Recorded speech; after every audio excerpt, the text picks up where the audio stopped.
What if time isn't really passing? What if, instead, we are the ones moving through it? This might sound like something straight out of a mind-bending sci-fi movie, but it's a concept that has fascinated thinkers for centuries. Albert Einstein, one of the greatest scientific minds in history, revolutionized our understanding of the universe with his theory of relativity. He proposed that time is not a constant, universal flow. Instead, it's relative. It can bend, stretch, and even slow down or speed up depending on gravity and your speed. Einstein's work suggested a mind-boggling possibility that the past, present, and future might not be a simple, linear sequence. They could, in a sense, all exist simultaneously. This idea that our experience of time is just one perspective in a much grander, more complex reality is a cornerstone of modern physics. But what if I told you that this profound insight isn't just a 20th century discovery? What if I told you that centuries before Einstein ever put pen to paper, a sacred text described a reality that exists beyond the confines of time as we know it? The Quran, revealed over 1400 years ago, contains verses that challenge our everyday perception of time, hinting at its true, divine nature. It speaks of a reality where our linear experience of seconds, minutes, and hours is just a small part of a much larger, timeless existence. Let's delve into one of the most striking verses in the Quran on this topic. In Surah Al-Hajj, it says, "Indeed, a day with your Lord is like 1,000 years of what you count." Take a moment to truly absorb that. A single day in the presence of the Creator is equivalent to a millennium from our human perspective. This isn't just a poetic metaphor. It's a profound statement about the nature of reality.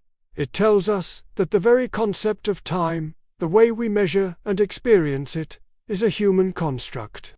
A system created for our existence on this earth. For God, the Creator of the heavens and the earth, time is not a constraint. He is not bound by the ticking of a clock or the turning of a calendar page. Why would he be? He is the one who designed time in the first place. He is the architect of the very fabric of spacetime that Einstein so brilliantly described. Our perception of time as a relentless, forward-moving river is just that, our perception. From a divine vantage point, time is something else entirely. It's a creation, just like space, matter, and energy. And the Creator is always outside of their creation. This concept of divine timelessness is woven throughout the Quran. Think about the story of the companions of the cave, or Ashab al-Kahf. A group of young believers, fleeing persecution, took refuge in a cave and fell asleep. The Quran tells us they remained in the cave for 300 years, and added 9. When they finally awoke, they thought they had only slept for a day, or part of a day. To them, only a few hours had passed, but in the outside world, 3 centuries had gone by. This story is a powerful illustration of time's relativity.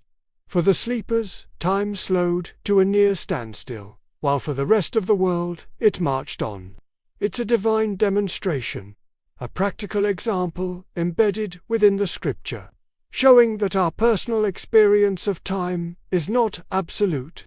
This aligns perfectly with what modern physics calls time dilation. According to Einstein's theories, an astronaut traveling near the speed of light would experience time much more slowly than someone on Earth. They could travel for what feels like a few years, only to return to Earth and find that decades, or even centuries, have passed. The story of the companions of the cave is like a spiritual time dilation experiment, revealed long before we had the scientific language to describe it. It teaches us that God has complete mastery over time. He can stretch it, compress it, or make it stand still, all according to His will and wisdom. It's a testament to the idea that our human clocks are ticking to a rhythm set by a divine composer. So, what does this mean for us, living our day-to-day lives?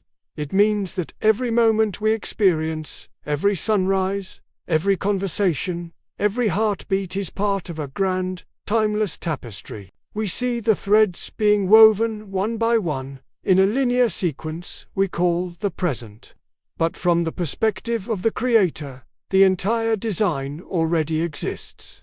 He sees the beginning, the end, and everything in between, all at once. The Quran says, "And with him are the keys of the unseen. None knows them except him, and he knows what is on the land and in the sea. Not a leaf falls, but that he knows it." This omniscience isn't just about knowing things as they happen. It's about knowing everything across all of time because, to him, all of time is a single, present reality. Imagine a novel.